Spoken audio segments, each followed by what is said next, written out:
Hello बच्चों, मैं doctor Sunita Nandal कक्षा 9th के लिए काव्य खंड में रसखान के सवैये के अभ्यास के प्रश्नोत्तर लेकर आई हूँ। व्याख्या पहले कर चुके हैं, वस्तुनिष्ठ प्रश्न भी कर चुके हैं। अभ्यास के प्रश्न देखते हैं। ब्रजभूमि के प्रति कवि का प्रेम किन किन रूपों में अभिव्यक्त हुआ है। जिस बच्चे ने व्याख्या अच्छे प्रकार से सुन ली, समझ ली, कर ली है और वस्तुनिष्ठ प्रश्न करे, व्याख्या करने के बाद वस्तुनिष्ठ प्रश्न में कुछ नहीं बचता।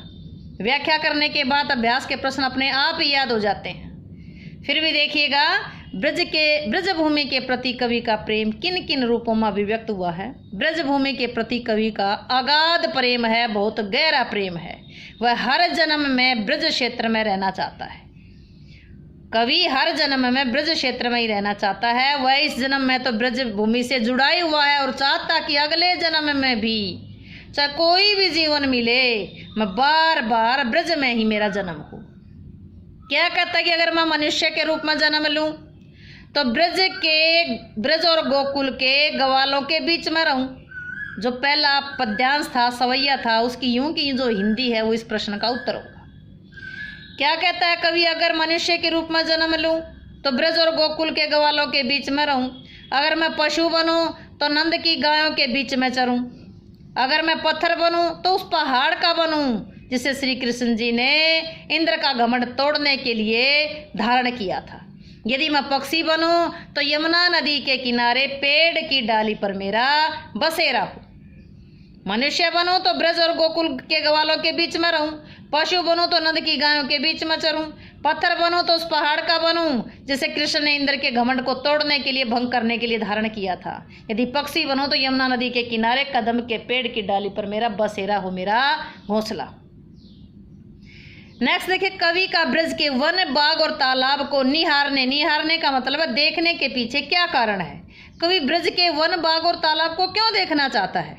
कवि ब्रज के वन, बाग और तालाबों को निहारना चाहता है ताकि वह कृष्ण की प्रिय भूमि और लीला स्थली कि जिस जगह पर श्री कृष्ण जी ने क्रीड़ा की थी, जहाँ खेला कूदा था, कृष्ण की प्रिय भूमि कौन सी थी, ब्रज थी। लीला स्थली कौन सी, ब्रज थी, के प्रति अपने हृदय की अनन्यता को प्रकट कर सके। अनन्यता जिसके समान कोई अन्य ना हो, दूसरा ना हो, उसे ब्रज के कण कण में श्री कृष्ण जी समाये हुए प्रतीत होते हैं। कवि ब्रज के वन, बाग और तालाब को इसलिए निहारना चाहता है ताकि वह कृष्ण की प्रिय भूमि और लीला स्थली के प्रति अपने हृदय में अनन्यता प्रकट कर सके, क्योंकि उन्हें लगता है कि ब्रज के कण कण में श्री कृष्ण जी समाये हुए हैं। एक लकुटी और कामरिया पर कवि सब कुछ न्योछावर, सब कुछ वारने को तैयार क्यों है। लकड़ी के एक डंडे को हाथ में धारण करके, शरीर पर काला कंबल ओढ़ करके ग्वाले श्री कृष्ण जी के साथ गायें चराने जाया करते थे। हाथ में लकड़ी लेकर के, काली कंबली ओढ़ करके कृष्ण के साथ सभी ग्वाले गाय चराने जाया करते थे। कवि के हृदय में उस लकड़ी और कंबली के प्रति अनन्य समर्पण भाव है, जिस कारण वह उन पर अपना सब कुछ न्यौछावर करने को तैयार है। कवि उस लकड़ी और कंबली से अगाध प्रेम करता है। लकड़ी और कंबली से अनन्य समर्पण का भाव है, इसलिए उस लकड़ी और कंबली पर अपना सब कुछ न्यौछावर करने के लिए तैयार है। नेक्स्ट देखिएगा, सखी ने गोपी से श्री कृष्ण का कैसा रूप धारण करने का आग्रह किया। जो दूसरा पैराग्राफ था, तीसरा पैराग्राफ था, अपने शब्दों में वर्णन कीजिए। तीसरे सवैये की जो हिंदी है, सखी ने गोपी से श्री कृष्ण जैसी वेशभूषा, श्री कृष्ण जैसा रूप धारण करने का आग्रह किया कि तू कृष्ण का रोल कर।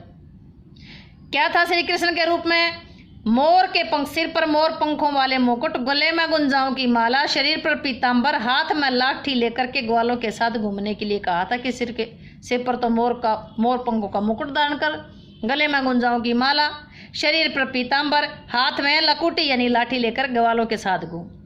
ऐसा करके वे कृष्ण की स्मृति को ताज़ा बनाए रखना चाहती थी। क्यों करना चाहती थी ये, ऐसा करके श्री कृष्ण जी को याद करना चाहती थी। नेक्स्ट देखिए, आपके विचार में कवि पशु, पक्षी, पहाड़ के रूप में भी कृष्ण का सानिध्य क्यों प्राप्त करना चाहता है। पशु बने, पक्षी बने, मनुष्य बने, पहाड़ के रूप में भी कृष्ण के नज़दीक, सानिध्य का मतलब समीप, नज़दीक क्यों रहना चाहता है। रसखान के हृदय में कृष्ण और ब्रज दोनों के प्रति, श्री कृष्ण और जहाँ श्री कृष्ण जी ने जन्म लिया था ब्रज, दोनों के प्रति अगाध प्रेम भाव है। उसे ब्रज क्षेत्र के कण कण में श्री कृष्ण जी की छवि दिखाई देती है। वो सदा उस छवि को अपनी आंखों के सामने पाना चाहता है। मानसिक छवियां ऐसा एहसास कराती हैं मानो वास्तविकता ही सामने हो।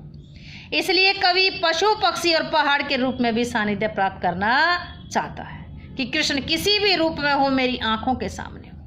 इसलिए कवि पशु, पक्षी और पहाड़ के रूप में भी सानिध्य प्राप्त करना चाहता है।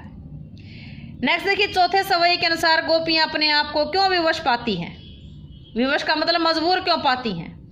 गोपियां कृष्ण की मुरली की धुन और उनकी आकर्षक मुस्कान के अचूक प्रभाव से स्वयं को नियंत्रित रखने में विवश पाती हैं। मुरली की धुन बजाएंगे तो नियंत्रण नहीं कर पाएंगी।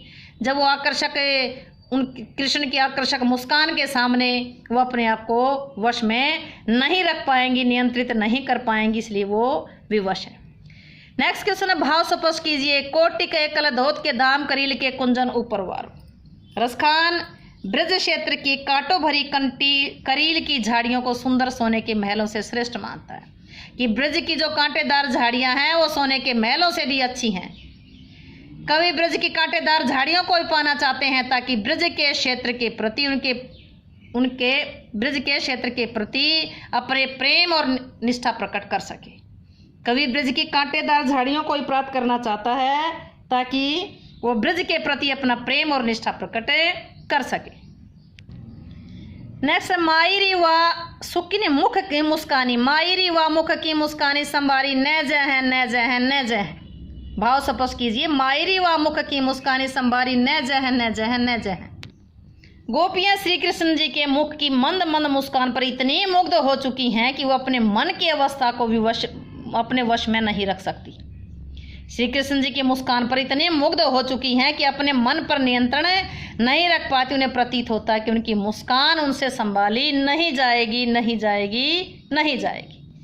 प्रश्न पहले भी आया है, ये कालिंदी कुल कदम की डारन में कौन सा अलंकार है? कालिंदी में क, कुल में क, कदम में क वर्ण की आवर्ती, इसलिए कौन सा अलंकार है? अनुप्रास।